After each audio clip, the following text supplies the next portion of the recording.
Yo, what's good with y'all? In today's video, I got how to detect user input, so it's just another miscellaneous video. So this video is pretty much just showing people how to detect various forms of user input. So let's go ahead and get into the video. Okay, so first things first, you're usually going to detect user input via a local script. So I'm gonna go over like more so local methods. I'm not gonna go through like every single thing, but just a good amount. I guess the most common ones I should say. So go ahead, open up Starter Player, then go to Starter Player Scripts, plus icon, local script, right? We can delete print hello world. Okay. So the first and most common thing that I feel like you need to know is a service called user input service. I abbreviate it by saying UIS. So let's create a variable. Local UIS is equal to game get service user input service. So as the name implies, this service is used to detect user input. And there's a variety, whether it be you using your mouse or you using your keyboard. And if I'm not mistaken, I'm pretty sure this is also used to detect controller input as well. So let's look at how it's used in application. So we can say UIS, right? And then we're going to create a function, right? We can say dot, and then the two functions. So there's a variety of functions, as you can see. There's a variety of functions. We have input began, input ended. In my opinion, I believe these two are the most common. Input began is when the input begins. Input end is when the input ends. That's for, if you want to say, if you want to keep track of whether or not a player is holding down a button. Like let's say they're using a gun that has like a laser on it, right? And you want to keep track of like while they're holding down their mouse, and then you want the laser to fire, but when they let go of the mouse button, it stops firing. You would use something you use it for an example like that. But yeah, then you have like touch tap. This is for touch enabled device, which is like I believe phones, tablets, iPads, things of that nature.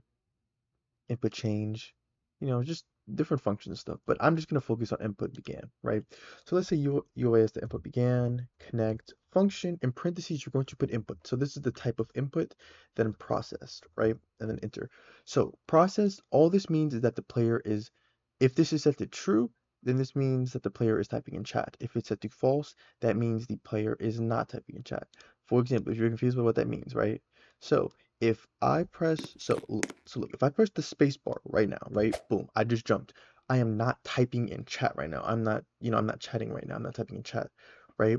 So process would be set to false because I am not typing in chat, right? However, if I open chat and I'm typing hello and then I hit the space bar, process would be set to true because I am typing in chat, right? Because obviously, if you have, I don't know, you're playing a superhero game and let's say like you press, E to, I don't know, create a meteor out of the sky, some Madara type stuff, create a meteor out of the sky and then just bring it down type thing. You wouldn't want that to happen while the player is, just typing, having a conversation with their friends. You know what I'm saying? Stuff. So yeah. But anyway, back to what we were talking about. So yeah.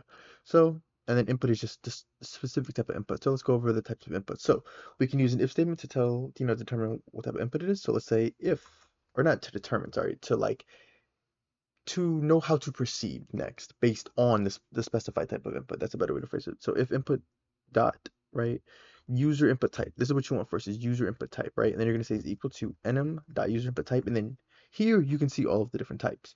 So gamepads, you have controllers, your mouse, and then you also have what you call a keyboard. So of course you more than likely want the keyboard. So keyboard is literally any key on the keyboard, right? So let's do keyboard.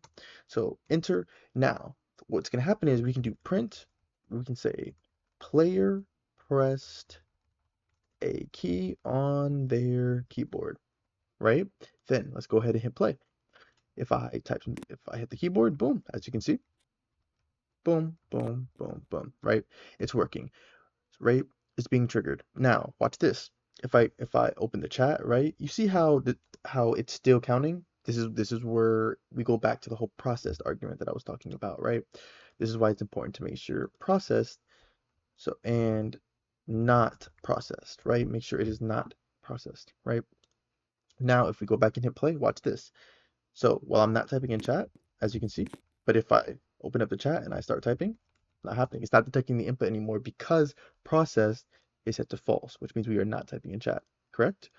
Okay, now that's to cover all keybinds on your keyboard. Let's say if you want a specific one, right? Like you just want the E keybind. So you would then add a new if statement inside of your first if statement. You would then say if inputs dot keycode is equal to enum dot keycode, and then you would put your keybind here. There's plethora of ones to choose from. I'm going to say E, enter. Then you can say print. My bad. In quotation marks. E was pressed. Right? Now, if I hit play, and then if I press E, boom, E was pressed.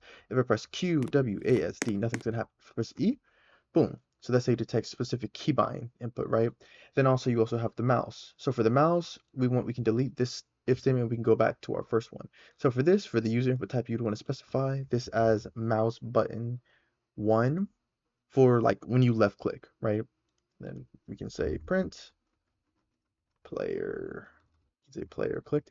Oh, by the way, as a side note, if you're looking for videos on how to detect UI input, like with buttons and whatnot, I have another video that goes over that. So this is just more so like this general stuff. But yeah, so if I left click, as you can see, player clicked. Now, this is me left clicking. If I right click, nothing happens. For right clicking, you want mouse button 2. Mouse button 1 is for left clicking, right? And then obviously there's a plethora of uses for mouse clicking. If you're trying to pick something up, if you want to just get the position of a player's mouse when they click, just yeah, things of that nature. But yeah, so I think this really goes over just basic user input and stuff like that, how to use the user input service. So yeah, hope you guys enjoyed the video. If you did, definitely leave a like, subscribe, let me know any other topics you guys want to see me cover, and I'll see you guys in the next video. Thank you for watching.